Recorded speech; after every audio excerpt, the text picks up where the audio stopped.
Et lorsque ces accidents sont graves, mortels ou délictueux, c'est le STJA, le service du traitement judiciaire des accidents qu'on appelle. Service accident, bonjour. Dans cet ancien commissariat du 5e arrondissement se croisent auteurs, témoins et victimes.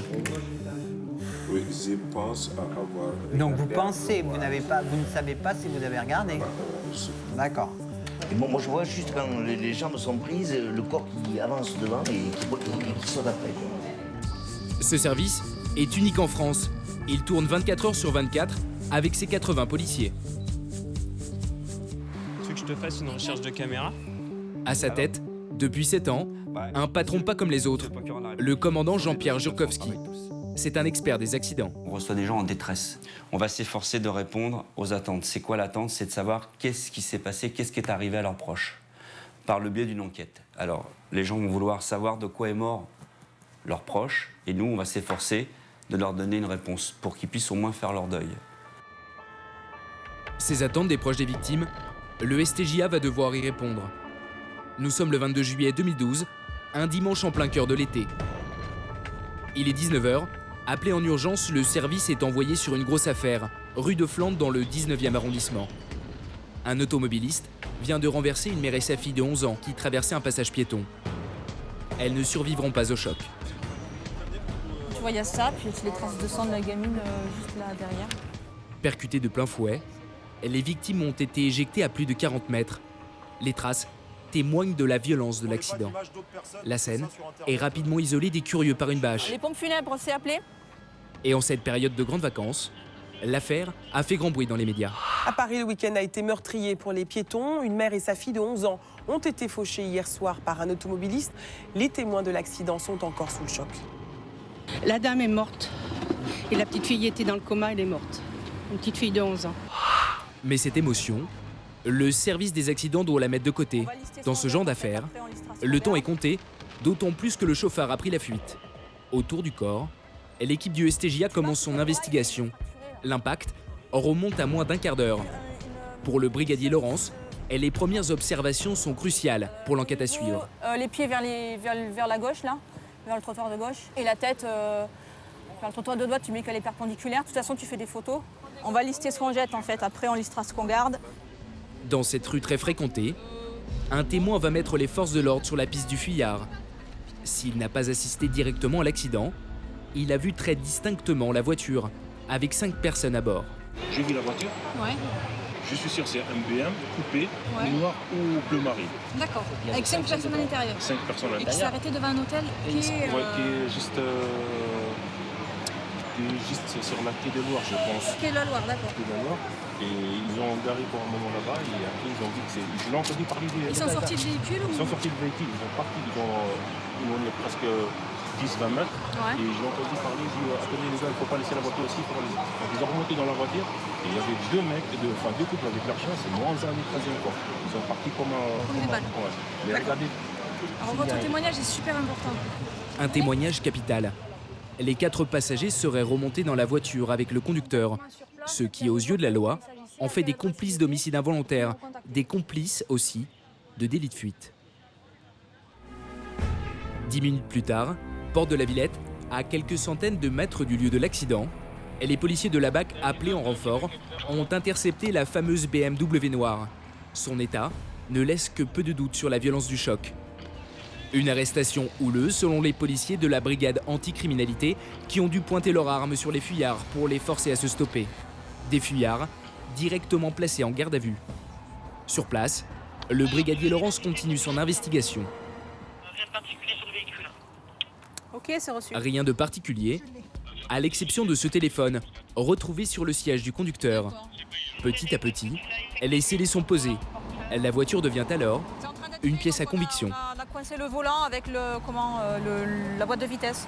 Dans cette affaire, d'une extrême gravité, le brigadier Laurence sait déjà que les 5 jeunes ont multiplié les infractions et rien ne semble pouvoir arranger leur cas. Le délit de fuite, déjà, en soi, c'est une circonstance aggravante. Donc, il en a au moins une, déjà. Il en a au moins 2, puisque visiblement, sa conduite était manifestement dangereuse. Donc ça, c'est une circonstance aggravante. Donc, il en a déjà au moins 2. Après, pour peu qu'il ait de l'alcool, du stup, je pense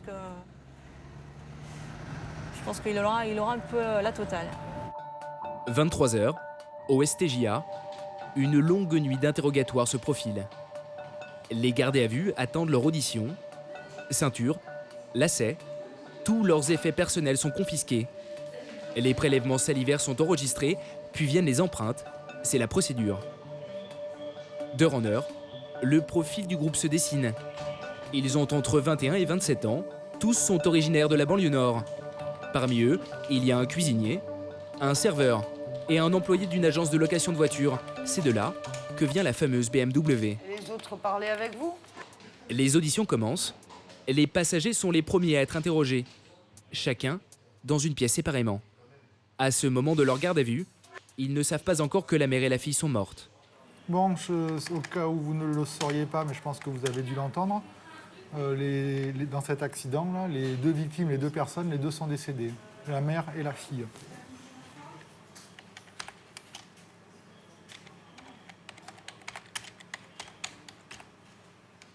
Lui-même, père d'une petite fille de 3 ans, ce jeune homme de 25 ans est déjà connu des services de police pour vol avec arme. Au moment de l'accident, il était assis sur le siège avant droit de la voiture, juste à côté du conducteur. Comment qualifieriez-vous sa conduite au moment de l'accident? On a un petit peu vu quand même. Il a pris la voiture parce que je crois qu'il y avait trop. Je crois qu'il avait pris légèrement la voiture. Enfin, la dame, justement, je crois que c'est à ce moment-là, on l'a vu sortir de nulle part. D'accord. Sauf que j'ai vu une personne arriver. Ouais. Sur le côté vraiment. Côté gauche ou côté droit par rapport à vous, côté conducteur? Par ma gauche. D'accord. Vous avez vu que c'était une femme sur le coup? Non, j'ai vu. En fait, ça avait l'air. Une personne en blanc, habillée en blanc. Mais... D'accord. Les passagers étaient-ils conscients de la gravité de l'accident? Si oui, ont-ils essayé d'empêcher le conducteur de commettre un délit de fuite? Ces questions sont encore sans réponse. Au moment où il y a le choc, vous saviez que vous aviez que le conducteur il avait percuté quelqu'un? C'est sûr qu'il nous était arrivé quelque chose de grave parce que la voiture, j'ai vu le pare-brise, je me suis dit. Non, mais vous saviez que c'était quand même un humain? En fait. Parce que vous m'avez parlé d'une femme avant quand même. Donc c'était la confusion après le choc, tout le monde criait un peu, avec la musique on ne s'entendait pas. Mais c'est sûr qu'on a dit ça. Est-ce qu'à un moment ou à un autre, juste après, il y en a un qui dit « Bon, maintenant, t'arrêtes de faire le con, je veux que tu t'arrêtes » et qu'il y en a un qui a été ferme pour lui dire de s'arrêter ou non? Personne n'a été ferme. Donc sur l'accident ou sur quoi que ce soit, là, maintenant que vous repensez à tout ce qui s'est passé, vous n'avez rien, enfin, vous n'avez pas de message à faire passer, vous n'avez rien à dire, vous n'avez rien d'autre à ajouter. Pardon? Non, j'ai pas entendu. Non, j'ai dit même s'excuser de l'heure, c'est pas, on peut même pas s'excuser, c'est même pas, je sais pas comment vous dire. Mais ce qui marque les hommes du STJA depuis le début des auditions, c'est le manque d'empathie des 4 passagers pour les victimes. Vous êtes allé chez le coiffeur, vous vouliez remonter dans la voiture et rentrer à la Courneuve. C'est bien ça. Tout au long de son interrogatoire, cet autre passager ne formulera aucune excuse. Ok. Ici, il y a qui derrière le volant?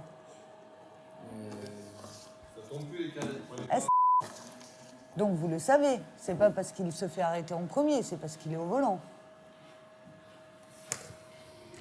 En fait, si certains des passagers ne semblent pas prêts à coopérer avec les enquêteurs et tentent à tout prix de défendre le chauffard, c'est qu'une partie du groupe appartient à la même famille. Bon, avenue de Flandre. D'accord? Vous me dites, il y a combien de voies de circulation? Là, une voiture. On est là. Et ensuite? Ensuite, c'est là il y a eu l'accident. Il y a un passage pour piétons quelque part? Ouais, voilà. D'accord. Et les piétonnes, elles étaient où? Elles étaient là, ils étaient en train de traverser. Sur le passage? Franchement, j'ai pas vu, mais c'était comme ça fait directement. C'était sur ou à proximité du passage? C'était à côté. Après, ça arrêté à côté de la vidéo. Enfin, il s'est arrêté parce qu'on l'a un peu imposé, quoi. Ça serait pas arrêté, sinon il avait l'intention de s'arrêter. Franchement, je sais pas, je peux pas dire ça, mais je voyais qu'il a eu peur. Le lendemain, une épreuve difficile attend le commandant Jean-Pierre Jurkowski. La famille des victimes vient d'arriver au STJA. Bonjour. Vous dites à ce monsieur qu'on lui présente nos condoléances, enfin le service lui présente les condoléances. Elle est d'origine chinoise. Voici le mari. Sa femme travaillait dans la confection à Aubervilliers. D'accord. Vous lui expliquez que l'enquête avance bien. Outre leur fillette de 11 ans, tuée dans l'accident, ils ont 2 autres enfants. Silencieuse, la famille reste digne face au drame. Comment il se sent, ça va, il récupère, enfin... Non, il est pas encore fini. La vie est cassée. Quelques mots de réconfort, c'est aussi le rôle du STJA dans ces moments douloureux. Au revoir. Merci. Monsieur. Mais pour aider les familles à faire le deuil, le service doit surtout faire toute la lumière sur ce drame. Vous avez de quoi noter? Retour au STJA. L'enquête sur l'affaire de l'avenue de Flandre continue pour les policiers. Autour du commandant Jurkowski, une équipe resserrée. Il faut des réponses. Donc si je comprends bien, il est connu pour cette fait d'enlever déjà son permis de conduire et surtout pour une infraction qui est similaire à celle d'hier malheureusement, risque de mort ou infirmité pour autrui, conduite malgré l'usage de stupéfiants. Pourtant, le commandant va avoir du mal à poursuivre le briefing. La pression est forte, le téléphone ne cesse de sonner. L'affaire fait grand bruit et c'est toute la hiérarchie policière qui veut comprendre. Monsieur Prunier. Allô? Oui, mi respect, monsieur le directeur.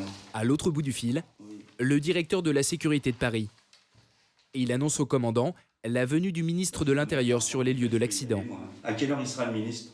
Donc je suis... Tout le monde est pris de court, car avec ces interruptions à répétition, le briefing est pour l'instant au point mort. Dans une demi-heure, je saurai tout sur l'affaire. Hein, Régis, tu me laisses une demi-heure, 40 minutes, quoi, le temps que je fasse le point. Je te rappelle. Ok. S'il y a des nouveaux appels, même au niveau de la direction, tu dis qu'on est en briefing, tu prends toutes les coordonnées, on rappelle après, d'accord? Finalement isolé de l'extérieur, le commandant et son équipe vont pouvoir enfin faire le point.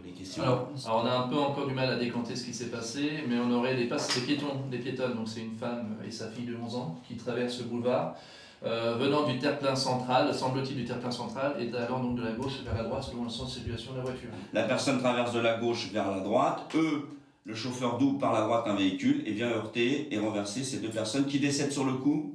Ouais, la mère décède sur les lieux à 19h23, la fille décède à l'hôpital à 19h50. Les passagers indiquent que le choc aurait lieu sur le passage piéton. Là, il dépasse par la droite un véhicule et les piétons traversent. D'accord. D'accord, sur un deuxième passage piéton. Petite fille. L'itinéraire de la voiture folle est maintenant établi. Ce dimanche-là, les 5 jeunes se rendent chez un coiffeur de la capitale, quartier Château d'Eau, boivent quelques verres, fument des joints, et vers 19h remontent à vive allure l'avenue de Flandre pour rentrer chez eux. C'est sur ce passage piéton qu'ils percutent la mère et sa fille. Ils s'arrêtent quelques centaines de mètres plus loin et repartent à fond pour échapper aux témoins. Puis ils s'arrêtent de nouveau, descendent de la voiture, tergiversent et repartent ensemble jusqu'à leur interpellation. Le conducteur, le voici. Et comme ses passagers, sa première réaction témoigne du manque de considération pour les victimes. Un truc comme ça, normalement, c'est la prison ou pas? Je sais pas. Ça dépend. Ça dépend. Ça va dépendre de votre comportement, ça dépend de plein de choses. C'est un multirécidiviste. À 23 ans, il est connu dans pas moins de 22 affaires par les services de police. Alors pour quel fait vous êtes connu? Dites-moi. Bah pour vol, bagarre. Il prétend qu'il ne roulait pas vite. Sa version diverge des témoins. Je ne roulais pas doucement, vous voulez que je mette ça? Vous rouliez comment alors? À allure normale? Pas normale? Allure normale. Pour vous c'était une allure normale? Après? Bah après, ils ont traversé, j'ai pas écouté la petite fille. Je me rappelle, je me rappelle d'une asiatique. Pour l'instant, le jeune homme n'en dira pas plus sur sa responsabilité. Au moment de l'accident, il roulait sans permis. Il avouera cependant posséder un duplicata obtenu grâce à une fausse déclaration de perte. Ce faux permis, les enquêteurs du STJA ont bien l'intention de mettre la main dessus. Direction donc le domicile du prévenu. Il vit chez sa sœur. Ouvrez la porte s'il vous plaît, vous faites cinéma devant ma mère, ouvrez la porte s'il vous plaît. Sur place, c'est donc la sœur mais aussi la mère du chauffard qui vont avoir affaire aux enquêteurs, ce qui le met hors de lui. Écoute, ce que je veux dire, allez, filme ma mère, ils ont pas ordre de rentrer chez toi. Ils ont pas ordre de rentrer chez toi. Hein, tu ne fais pas rentrer chez toi, hein. Et il nous dit où est le permis tout de suite et c'est bon. Le jeune homme est très agité. Il ne supporte pas que sa sœur collabore avec les policiers. Sous le coup de la colère, il admettra même que le faux permis n'est pas ici. Non, ça t'apprendra de ton adresse, ça t'apprendra. Maintenant, il va aller retourner chez toi, vas-y, pour un permis qui a même pas chez toi. Vous allez rester avec nous dans la voiture, nous on va monter avec la jeune fille. La perquisition dure une demi-heure. Pendant ce temps, dans la voiture, le chauffard est maintenu par 3 policiers. Il se calme. Finalement, le STJA ne trouvera rien dans l'appartement familial. Au même moment, grâce aux caméras de vidéosurveillance, les policiers vont découvrir une information bien plus probante. Depuis le début de l'affaire, tous les témoins décrivent un bolide lancé à toute allure. Une version réfutée par les 5 jeunes. Alors qui dit vrai? Et les policiers ont les moyens de vérifier grâce aux 1300 caméras de surveillance qui quadrillent jour et nuit la capitale. On n'a pas de caméras qui filment directement la zone de l'accident, donc on prend les caméras qui sont situées en amont et en aval. Donc on essaie de retracer le parcours de ce véhicule avant et après pour voir sa façon de conduire, puisqu'on n'aura pas l'accident. Les policières viennent de trouver la trace de la voiture sur les images. Ah putain. Sur la file de droite, on voit une voiture qui dépasse à vive allure. C'est bien celle du chauffard. Contrairement à ce qu'il dit, il roule à près de 90 km/h. 3 secondes plus tard, c'est le drame. La foule attirée par le bruit commence à courir. Le chauffard s'enfuit et passe à fond devant une deuxième caméra. Et là, regardez bien, on distingue une tache blanche sur le pare-brise. C'est le point d'impact, le choc qui a tué la mère. La preuve par l'image est accablante. À l'évidence, dans cette histoire, tous n'ont pas dit la vérité. Au fil des heures, les copains du chauffard commencent à le lâcher pour minimiser leur degré de responsabilité. Quand la voiture, elle s'arrête devant l'hôtel, vous êtes en droit de descendre, on est bien d'accord, hein? Non, vous décidez de remonter dedans et de partir. Donc il faut assumer après. Il faut assumer après. C'est lui qui nous a dit monter dans la voiture. Eh bien, vous n'êtes pas assez grand pour dire non, moi je monte pas et je retourne voir, la maman et l'enfant et les aider, ils ont peut-être besoin d'aide. Vous avez le père, il a perdu sa fille, il a perdu sa femme. Lui, il en a jusqu'à la fin de sa vie. Vous comprenez ça? C'est la seule chose, c'est ça. C'est qu'on ne veut plus vous entendre vous plaindre. Vous avez certainement... Mais si, mais vous avez certainement des bonnes excuses. On va en dire plus, hein. Quand mes collègues vous entendront, vous verrez bien avec eux. Maintenant, c'est vous exactement ce qui s'est passé. Hein. C'est pas moi qui vais vous dire quoi. C'est tout ce qu'on vous demande. Si déjà vous dites la vérité, c'est très bien. Sauf que pour l'instant, il y en a quelques-uns ici qui n'ont pas dit toute la vérité. Ou en tout cas, qui ont oublié de dire des choses. Ouais, mais moi, de toute façon, j'ai oublié de dire des choses, mais là, je vais dire. Après 24 heures de garde à vue et une nuit passée en cellule, c'est maintenant au tour du grand patron de faire passer aux aveux les 4 passagers. Asseyez-vous, s'il vous plaît. Pourquoi vous n'avez pas porté assistance aux personnes sur place? Hein? La peur. La peur. Il a commencé à avancer, moi j'ai commencé à crier, je lui ai dit d'arrêter, arrête-toi.